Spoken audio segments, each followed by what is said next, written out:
नमस्कार, आप देख रहे हैं पुलिस महानगर। तो आइए शुरुआत करते हैं आज की कुछ खास खबरों से। आरएसएस प्रमुख मोहन भागवत के हालिया बयान पर एआईएमआईएम नेता बारिश पठान ने तीखा पलटवार किया है। उन्होंने आरएसएस पर गंभीर आरोप लगाते हुए कहा कि ये वही संगठन है जिसने 52 साल तक तिरंगे का अपमान किया और अपने नागपुर मुख्यालय पर कभी राष्ट्रीय ध्वज नहीं फहराया।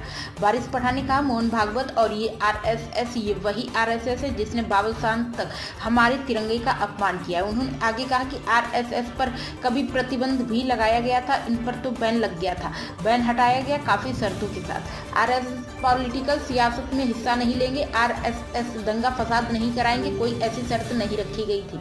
एआईएमआईएम नेता यही नहीं रुके, उन्होंने आरएसएस के इतिहास पर भी सवाल उठाया और कहा कि इस संगठन से प्रेरित होकर ही नथुराम गोडसे ने महात्मा गांधी की हत्या की थी। उन्होंने कहा कि आरएसएस से ही प्रभावित होकर जो देश का सबसे पहला आतंकवादी था नाथुराम गोडसे, उसने हमारे father of nation Mahatma Gandhi का कत्ल किया था। हम तो गोडसे को देश का पहला आतंकवादी बोलते हैं। बारिश पठान ने बीजेपी और आरएसएस को एक ही संघ के दो अंग बताया। उन्होंने कहा कि बीजेपी और आरएसएस एक तो चीज है, एक ही साख के दो हिस्से हैं। आजादी की लड़ाई में इनका क्या योगदान था, जरा पूछिए।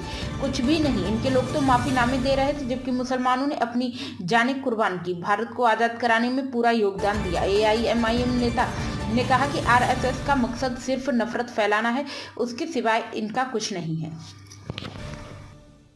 अब तक की खबरों में बस इतना ही। ऐसे ही खबरों के लिए बने रहें हमारे साथ। तब तक के लिए नमस्कार।